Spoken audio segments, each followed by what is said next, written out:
যা, এটা কি হলো? চিকেন পকোড়া করতে গিয়ে এটা চিকেন পকোড়া হলো না কি ঢঙের পকোড়া হলো? তো যাই হোক, খেতে মোটামুটি হয়েছিল। অনেকদিন ধরে ভাবছিলাম যে চিকেন পকোড়া বাড়িতে বানাবো, তো সেদিন আমি ট্রাই করলাম। তো দেখো, কর্নফ্লেভার দিয়ে চিকেনটাকে ম্যারিনেট করা চিকেনটাকে ভালো করে মাখলাম, কিন্তু ওখানে আমি কিছু দিয়েছিলাম যেটা মানে মুচমুচে হয়, তার জন্য আমি ওটস দিয়েছিলাম। তো ওটস দিয়ে তোমরা কে কে করেছো আমি জানি না, তবে আমি দিয়েছিলাম। এটা আমি জাস্ট আমার নিজের মন থেকেই, তো ভালোই লাগছিল ওটস দিয়ে, বেশ কাঞ্চি কাঞ্চি ভাবটা এসেছিলো।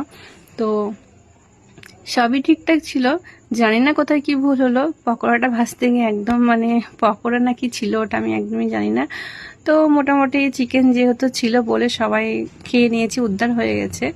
তো দেখে বুঝতেই পারছো যে কেমন টাইপের হচ্ছে এটা। তো এবার প্রথম এরকম হয়ে গেল, কিন্তু নেক্সট টাইম আর আশা করি হবে না, ভালোভাবেই হবে। তো এই আমার চিকেন পকোড়ার ছিরি, দেখতেই পাচ্ছ, হাস্যকর ব্যাপার হয়তো। তো সস দিয়ে মাখিয়ে মোটামুটি ভালোই লাগে।